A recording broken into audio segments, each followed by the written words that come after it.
Students, इसके पहले मैंने आपको प्रेजेंट इंडेफिनिट टेंस पढ़ाया था। अब आज आप पढ़ने जा रहे हैं प्रेजेंट कंटीन्यूअस टेंस। ध्यान देंगे बोर्ड पर बच्चों। लिखा है प्रेजेंट कंटीन्यूअस टेंस। क्या लिखा है? Present continuous tense.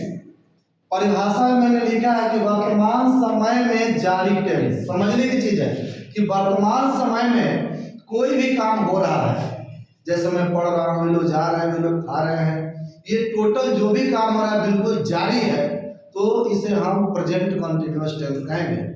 तो आप सीधे तौर पर कह सकते हैं कि वर्तमान समय में जारी टेंस को प्रेजेंट कंटीन्यूअस टेंस कहते हैं। पहचान के रूप में क्या रहता है? रहा है, रही है, रहे हैं, ईटीसी यानी कि इत्यादि। अब समझेंगे। नियम के रूप में लिखा है कि आई के साथ क्या लगता है? एम लगता है। क्या लगता है?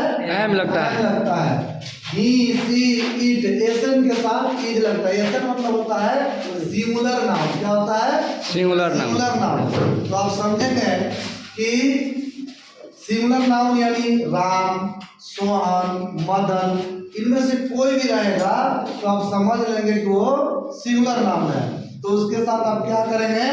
ईज लगा देंगे। ठीक है। अब यहाँ देखिए, लिखा they, we, you, PN. PN means plural noun. तो जब भी प्लुरल नाउन आएगा जैसे राम एंड श्याम, तो उसके साथ आप क्या लगाएंगे? आर लगाएंगे। वर्ब में क्या लगेगा? भी फॉर। भी फॉर मतलब V1 प्लस आईएनजी। V1 में क्या करना है? आईएनजी को जोड़ देना है। जैसे यहाँ देखिए, रीड में आईएनजी को जोड़े हैं तो रीडिंग हो गया। कॉम का स्पेलिंग होता है COME। तो जब भी आप आईएनजी लगाएंगे तो ई को हटा दो।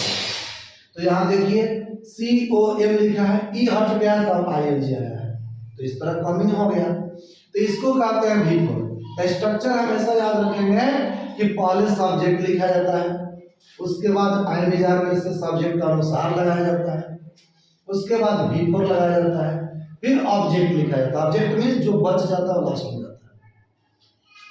अफर्मेटिव सेंटेंस में लिखा है कि मैं दौड़ रहा हूँ। क्या लिखा है? मैं दौड़ रहा हूँ। इसका अंग्रेजी है आई एम रनिंग। जरा समझेंगे, आई के साथ आपको मैंने पहले ही बताया कि एम लगेगा, तो इस तरह से आई के साथ एम लग गया है। अब V4 चाहिए तो रन का V4 रनिंग हो गया। कई स्टूडेंट रनिंग का स्पेलिंग गलत लिखते हैं, तो आप बोर्ड पर विशेष रूप से ध्यान दीजिए, अंडरलाइन कर रहे हैं। रनिंग में जब भी आईएनजी लगाएंगे तो डबल हो जाएगा। क्यों? इसलिए कि इसका प्रोनाउंसिएशन रिपीटेड है। यानी यहाँ पर जब हम पढ़ेंगे तो रनिंग नहीं पढ़ेंगे, रनिंग पढ़ेंगे। तो जब भी रनिंग पढ़ेंगे तो ये डबल एन होगा, तभी आईएनजी लगेगा। ओके। निगेटिव में है कि वह नहीं जा रही है। नहीं से समझ में आ जाएगा कि निगेटिव है। समझ में आ रहा है? जी सर। लिखा है कि सी इज नॉट गोइंग। समझेंगे, सी किसके लिए है? लड़की के लिए है। और ही किसके लिए होता है? लड़का के लिए। तो यहाँ सी लिख दिए। अब सी के साथ क्या लगेगा? इसमें देखिए, सी के साथ क्या लगेगा? इज। तो यहाँ इज लगा दिए, नहीं तो नॉट लगा दिए, और जा रही है तो गोइंग। कोई दिक्कत नहीं सर। समझ में आ रहा है? जी सर। देखा, इंट्रोगेटिव। इंट्रोगेटिव में क्या होता है कि क्या शब्द आगे आ जाता है। अब देखिए, क्या शब्द आगे है कि क्या वह पढ़ रही है, तो लड़की है वह, यानी सी के साथ क्या लगता है? इज। इज यहाँ देखा हुआ है। तो ये जैसे आएगा आगे क्या, तो इज आगे आ जाएगा। तो इज, सी और पढ़ रही है तो रीडिंग। रीडिंग क्या हो जाएगा? रीडिंग। रीडिंग हो जाएगा। अब यहाँ देखिए, राम कहाँ जा रहा है, ये है WH, यानी क्वेश्चन वर्ड को सबसे आगे करेंगे। क्वेश्चन वर्ड आगे क्या आता है? व्हाट, वेयर, हाउ, व्हाई, ये सब जो वर्ड होता है इसको क्वेश्चन वर्ड बोलते हैं। इस वर्ड को सबसे आगे लिखेंगे। राम कहाँ जा रहा है, तो कहाँ का वेयर सबसे आगे आ जाएगा। जी सर। अब क्या बच गया? राम जा रहा है, तो क्वेश्चन वर्ड के बाद तुरंत आइजाज चाहिए, तो राम के साथ इज लगता है, तो इज लगा दिए, फिर राम लिख दिए, और जा रहा है तो गोइंग लिख दिए। ये जो क्वेश्चन मार्क हिंदी में है वो इंग्लिश में भी रहेगा। समझ में आया? जी sir. Problem? No sir. Present perfect tense. क्या लिखा है? Present perfect tense. Present perfect tense परिभाषा है कि किसी भी काम का पूरा होने का बोध होता है। जब किसी टेंस से किसी काम का पूरा हो जाने का बोध होता है तो उसे क्या कहते हैं? प्रेजेंट परफेक्ट टेंस कहते हैं। देखा है पहचान में या है, ई है, चुका है, चुकी है, इट इज माने इत्यादि, ये सब हिंदी वाक्य का अर्थ मिलेगा। जैसे आप देख रहे हैं, यहाँ देख रहे हैं, सब पहचान है, दिखाई दे रहा है। लिखा है नियम में कि ही सी इट और एसेंट आएगा तो हैज लगाएंगे। क्या लगाएंगे? हैज लगाएंगे। हैज लगाएंगे। आई वी दे और प्लूरल नाउन आएगा तो क्या लगाएंगे? हैव लगाएंगे। हैज लगाएंगे, याद रखेंगे। एच ए एस को हैज पढ़ते हैं, एच ए वी ई को हैव पढ़ते हैं। समझ में आ रहा है? अब जरा देखिए, यहाँ स्ट्रक्चर में लिखा है कि सब्जेक्ट के बाद हैव या हैज लगाकर भी3 लगाना है। यहाँ ऑलरेडी मैंने लिख दिया है कि वर्ब का कौन सा रूप लगाना है? V3। क्या लगाना है? V3। V1, V2, V3, V4, V5। आपको पहले से मैंने बोला, इसको याद करके रखो आप लोग, हमेशा एग्जाम में आता है। तो टेंस में भी V3 का प्रयोग करना है। किस टेंस में? प्रेजेंट परफेक्ट टेंस में। अब देखिए स्ट्रक्चर में क्या है कि सब्जेक्ट के बाद में हैव या हैज लगाना है सब्जेक्ट के अनुसार। सब्जेक्ट में बता दिए हैं किसके साथ है, किसके साथ है लगता। देखिए अफर्मेटिव है, मैं दिल्ली जा चुका हूँ, I have gone to Delhi. Subject कौन है? आई। हेल्पिंग वर्ब क्या है? हैव। और गॉन क्या? मेन वर्ब यानी V3 है। ऑब्जेक्ट के रूप में क्या पड़ेगा? टू दिल्ली। समझ में आ रहा है? जी सर। इसी तरह से वह दिल्ली नहीं गया है तो नहीं के लिए नॉट का प्रयोग हुआ दिख रहा है। जी सर। क्या वाला में है तो हैज आगे आ जा रहा है। जी सर। राम के साथ क्या लगाते हैं? हैज लगाते हैं। जी सर। तो has Ram gone to Delhi. यही आ रहा है कैसे, क्यों, कहाँ, उसका अंग्रेजी सबसे आगे करेंगे। तो कैसे का हाउ, बच गया राम नहीं आम खाया है।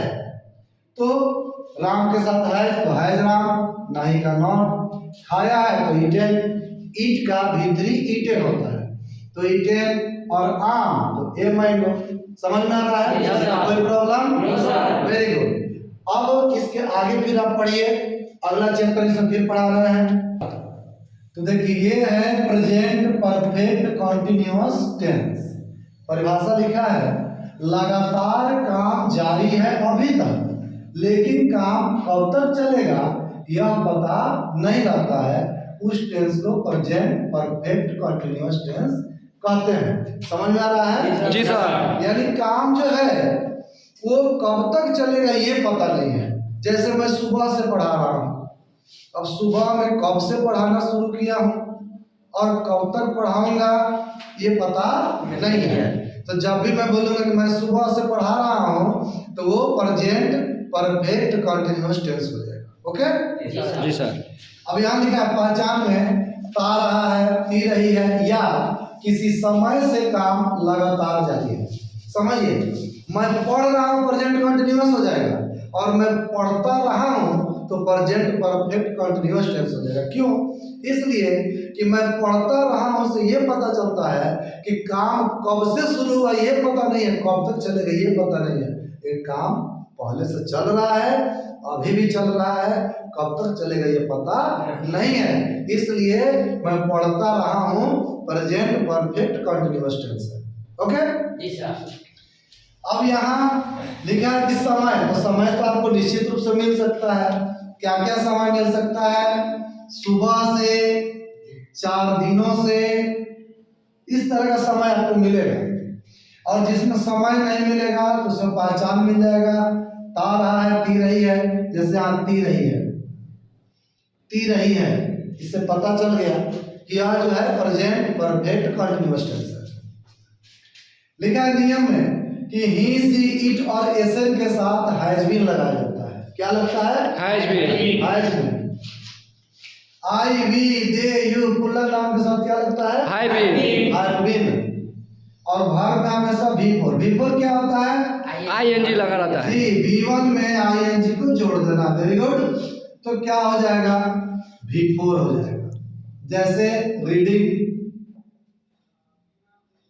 जैसे गोइंग, ये सब क्या है? V4 है। जी सर। अब कई बच्चे फॉर सिंस हमेशा पढ़ते और भूल जाते हैं।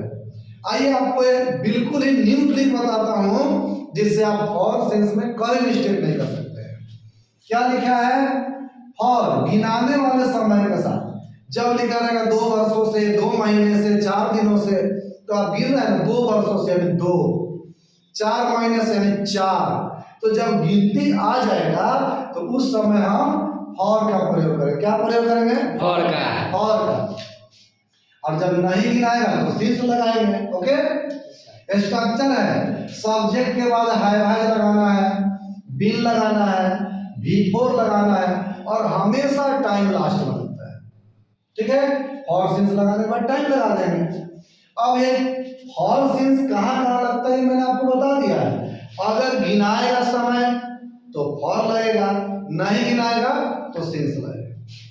लिखा है मैं सुबह से पढ़ रहा हूँ, यह नहीं गिना रहा है कि सुबह में आप कब से पढ़ रहे तो पता ही नहीं है। ठीक है, तो इसलिए इसमें हम सिंस मॉर्निंग लिखेंगे।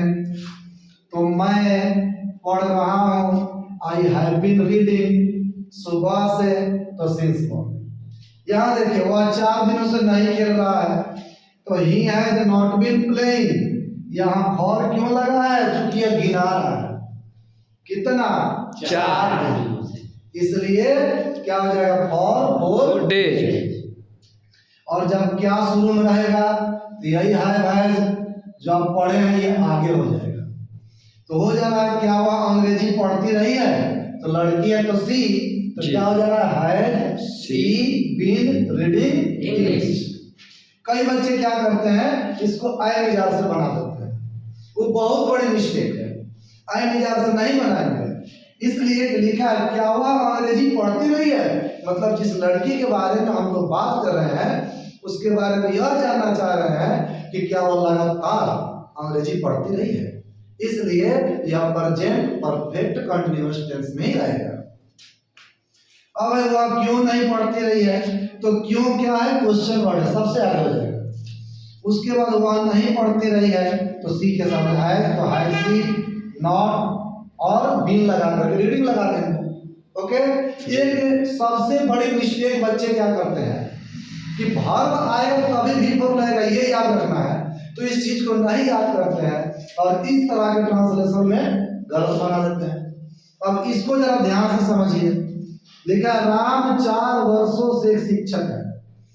राम 4 वर्षों से एक शिक्षक है, याद रखिए शिक्षक है तो क्या बनाएंगे? राम के साथ हैज बीन। अब एक शिक्षक, कुछ लोग यहाँ टीचरिंग लिख देते हैं तो टीचर तो वर्ब नहीं है, टीचर क्या है? नाउन है। तो याद रखेंगे कि टीचरिंग नहीं होगा तो क्या होगा? ए टीचर होगा। क्या होगा? A teacher. तो Ram has been a teacher. अब है कितने वर्षों से? तो 4 वर्षों से, तो फॉर 4 ईयर्स। समझ में आ रहा है? जी सर। ओके, तो इसी तरह के वीडियो को देखने के लिए आप मेरे YouTube चैनल रवि एजुकेशन .05 से जुड़े रहें और अंत तक बने रहें ताकि आपके एग्जाम में जो फरवरी में एग्जाम होने वाली है उसमें अधिक से अधिक अंक आपको प्राप्त हो जाए। वीडियो में अंतिम तक बने रहने के लिए बहुत बहुत धन्यवाद।